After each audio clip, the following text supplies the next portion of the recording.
Isang mapagpalang araw muli sa atin mga ka-voltage at meron na naman akong panibagong customer sa araw na ito.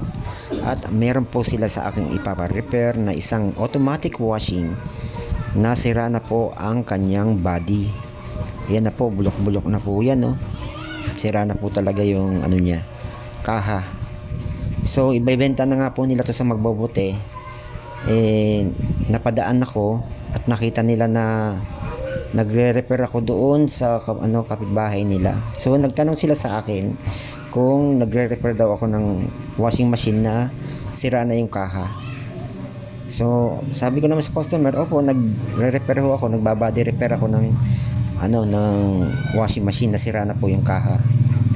So ayan nga, nagkasundo kami ni customer na ibabody repair ko po yung washing nila na automatic. Junk shop na daw nila to, binibenta na po na dapat sa junk shop. Kaso nga lang nakita nga nila ako. At ayan nga, pinabody repair nila sa akin. At ayan na nga po, binody repair ko na po siya. Ang ginamit lang po dyan mga ka-voltage ay angle bar at saka barena at saka riveter. So kayo mga ka-voltage, kung meron po kayong mga problem sa mga washing machine nyo, automatic man yan o manual, kung sira na ang body, kaya nyo pong DIY na kung meron kayong angle bar at saka barena, saka rivet, ganyan lang po ang gawin nyo, katulad ng ginawa ko. Napakasimple lang po. Kaya nyo pong gawin yan sa mga washing machine nyo na sira na ho ang body. I-body repair nyo po. Kung wala po kayong makita talaga na manggagawa talaga na magbabody repair, DIY nyo na lang po para makatipid po kayo. Tsaka isa pa po, kung okay pa naman ang makina ng washing at wala pong problem, yung kaha lang, pwede nyo naman po ibabody repair yan. After ng body repair, pwede nyo naman din pong pinturahan. Yan, sabi nga ng customer, bibilan nga lang daw niya ng Pilox yan, siya na daw magpipintura.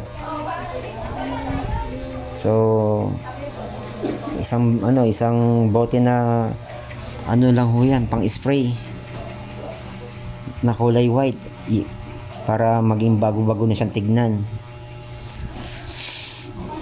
Sa inyo po mga ka-voltage, try nyo po na mag-DIY kayo ng body repair sa mga washing machine nyo. Kung sakaling wala kayong makita na magbabody repair, do it yourself na lang po. Kaya nyo po yan, makakatipid pa po kayo. At saka sayang naman po, kung katulad nga po nito, junk shop na po ito na may-ari, nakita niya ako na nagre-repair ako sa kapitbahay nila, kaya pina-repair na lang din nila sa akin.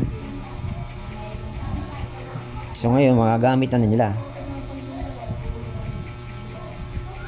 Sabi nga, sayang talaga kung junk shop lang kasi gumagana pa po Ang problema niya lang talaga yung body niya, bulok na yung kaha sa ilalim. So yan, okay na po siya uli.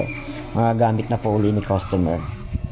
So mga ka-voltage, sana po ay meron po kayong idea na nakuha sa mga pinopost ko pong video, tulad ng pagbabody repair ng washing machine.